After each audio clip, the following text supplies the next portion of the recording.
Welcome to another edition of Pants Optional. It's Pop Cult HQ's Zoom interview feature where we speak with people in the comic book industry who are still doing things within the industry during this time of pandemic.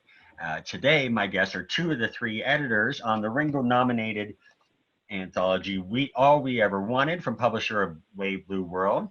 They're heading back to Kickstarter this Tuesday, June 2nd, with their latest offering, Maybe Someday, Stories of Promise, Visions of Hope. So please welcome the writer of No Angel and Fake Empire, the Roxxon asset himself, Eric Palicki, and the founder and publisher of A Wave Blue World, Tyler Chin-Tanner. Hi. Guys, welcome to the show. Yeah. Thanks for having us. Definitely. Thank you so much. Let's get right into it. You guys are bringing your latest project back to Kickstarter after having the successful run with All We Ever Wanted. This new one, Maybe Someday, it's a full-color anthology which features over 25 inspiring stories about a brighter future, and really just filled with hope and something definitely needed in these times. So from where did the idea for Maybe Someday originate, and can you walk us through this project from concept to reality? Sure. Well, this came from, obviously the idea for Maybe Someday came from All We Ever Wanted, and that was the anthology about hope and positive visions of the future. And there just seemed to be a desire for more of that. It did really well, really resonated even more than we thought. The Kickstarter did well. It sold well through the direct market. On top of that, more creators wanted to be involved and had stories they wanted to tell. And readers wanted more of those stories. This is a book that received some very positive coverage in the New York Times. We were nominated for a Ringo Award. It definitely, as Tyler said, was a project that seemed to resonate both with the creators that we approached for our first volume, as well as with readers. So we thought, in the times that we're living in, it seemed like it made just sense to do more stories in this vein. Matt Miner, the other editor of the project who couldn't be with us today, summed it up really well when he said, we want to tell aspirational speculative fiction stories that are more like Star Trek and less like Mad Max. You don't have to look too far out your front door to see the latter. So let's tell some stories that are, that focus on the former. Sure. The list of creators that are involved in this project is just crazy. You just have such a great spectrum from up-and-coming indie talent all the way up to seasoned veterans. Do you find it easier to attract such a group of creators given the success of All We Ever Wanted? I think, we've had now 2 successful anthologies. This will be our third with All We Ever Wanted, and then before that we did This Nightmare Kills Fascists. Matt and Tyler and I have all sort of garnered more experience in the industry since we did those first couple anthologies. So I think with each passing book, it gets a little bit easier to approach creators, some of whom we know personally and have personal relationships with, and some who we know by reputation only, and say, hey, look, we've got this book. We've done successful Kickstarter campaigns. We've gotten positive reviews for these books. They're selling well. We've gotten award nominations and positive press generally. Would you like to come and be a part of our book? And that's how, we're able to talk to creators like Steve Niles and Max Bemis and Michael Morrissey, Ryan Cady, people who we know either personally or professionally, who we just really wanted to work with.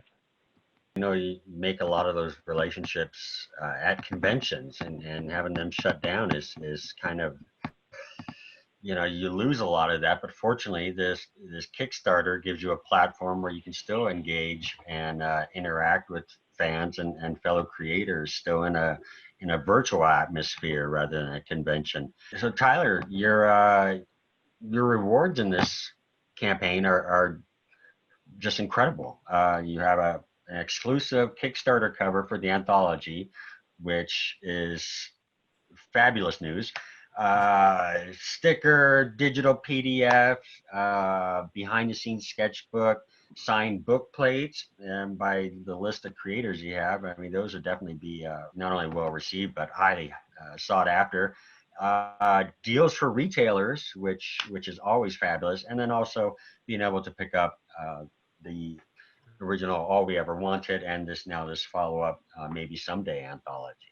Yeah, as you were saying, I think Kickstarter is a great, it's always been a great platform for funding projects, but I think in this more digital age, that almost serves more of a purpose. Without conventions, you can fill some of that gap.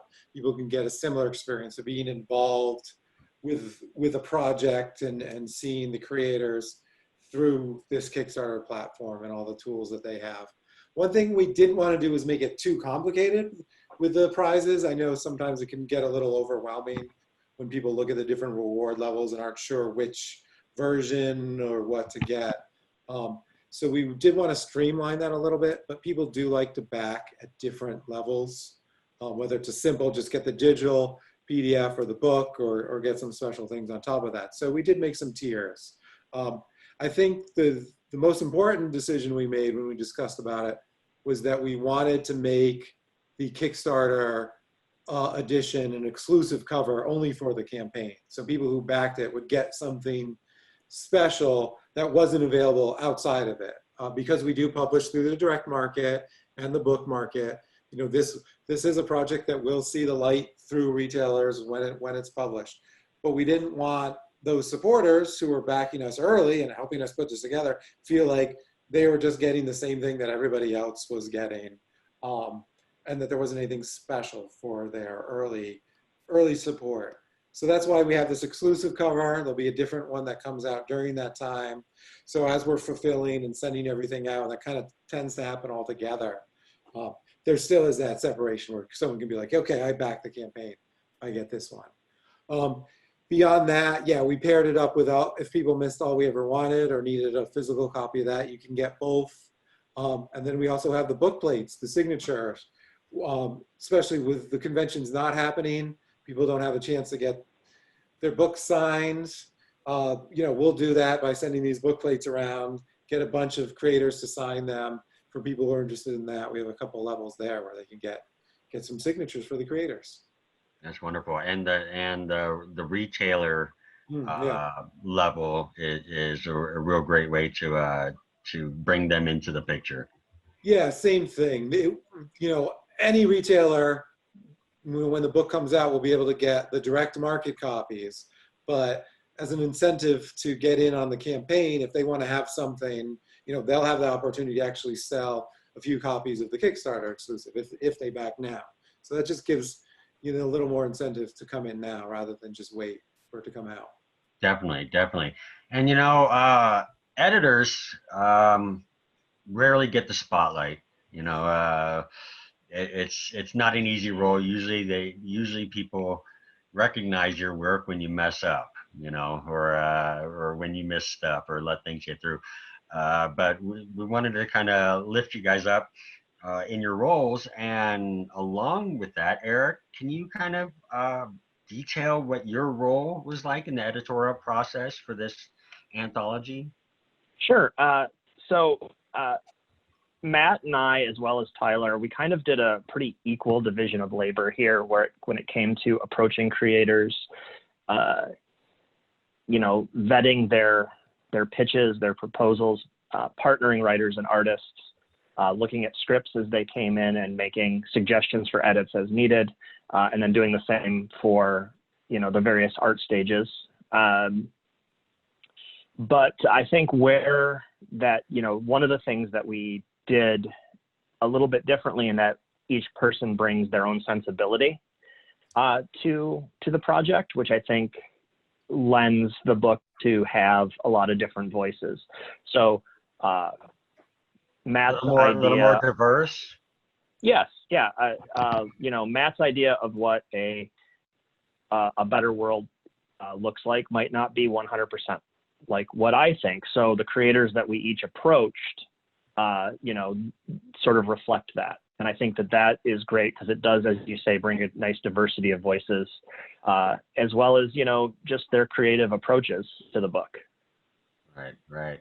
And Tyler, how do you as publisher, as well as, are you running the Kickstarter campaign yourself or managing it?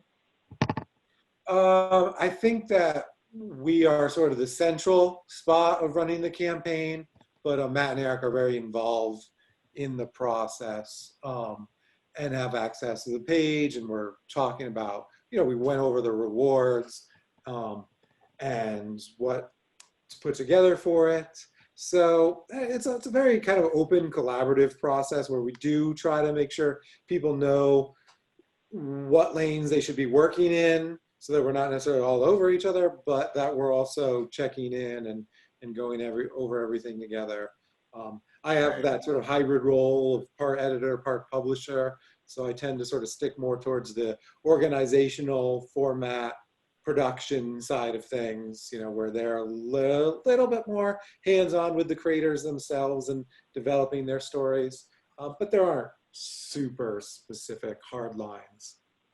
Thank goodness for Tyler Chin-Tanner. He's kind of been the backbone of this project, if I'm being completely honest. So I'll definitely come in with structure for sure. I mean, that's one thing you learn as a small publisher and getting these books out is the organization and the structure needs to be there, for people to put their work in, to know the forms they know to fill out, the artwork to turn in, what the form, what the file type, etc. It's just a learning process. And I think with anything, you become better. You start learning ways to improve, ways to streamline, ways to be more efficient, ways to manage better, to micromanage what you need to do. And can definitely be scary, but you start getting into 2 and 3, you find out what works, what doesn't work, feedback from fans. So it's a great platform for that. Yeah, I often thought people should run a fake Kickstarter campaign first. I don't know how you do that or what the purpose would be, but you know what I mean? They need like almost a simulation. You would have to cancel it before it got over, and just in case that it did fund for some reason. Right. Unless you put like some astronomical. I don't know what the practicality of it would be, but it just seems like someone sort of needs to run through the entire process first without the stakes, There's definitely things in there that they don't explain on Kickstarter, and you actually have to experience to know how to react to it. You could have something in this campaign you didn't experience in prior ones. I mean, it's always evolving and growing. So yeah, absolutely. Yeah, definitely. Hey, before we close, I wanted to give each of the opportunity to give a shout out to your local comic shop or your favorite comic book retailer. We know that part of this industry has been hit so hard, and there's such an integral, vital role within this industry. We definitely want to just kind of give them some hollers. Eric, give us a store. Yeah, sure. I wanna just shout out Outsider Comics and Geek Boutique in Seattle, Washington's Fremont neighborhood. They have been just an awesome supporter of independent creators generally, and my work specifically. They've carried all of the books that I've worked on through A Wave Blue World, as well as No Angel and Fake Empire and the other work that I've done outside of these anthologies. Yeah, Fremont is a beautiful area, great place to just spend the day walking around all the little shops, and just beautiful, great. All right, thanks. Tyler, what about you? So, I mean, there's been a number of comic shops that have been very supportive, and I'll always try to pay them back and do what I can to help them out, whether it's in the city or the surrounding area. But right now, I'm out of the city because it just got too hot for me, and brought the family up. We're in Rhinebeck, New York, full time. And there's a great shop up here. It's called Mega Brain Comics, run by Jean-Michel. It's fantastic. So that would be the one that I'd shout out. If you happen to be up here with me, please stop by. They also do, they have a website and mail order and everything. We'll definitely include their websites or how you can follow them online within this video, because the main reason that we do also lift them up and want to give them a shout out is for you guys participating in this interview feature, one thing that we're doing, Pop Culture HQ is going to make a $20 donation to each comic shop in each of your names to help support them, and also to thank you for what you guys do for this industry. So thank you so much. Thank you. That's very generous of you. It's wonderful. Yeah, that's very cool. Thank you.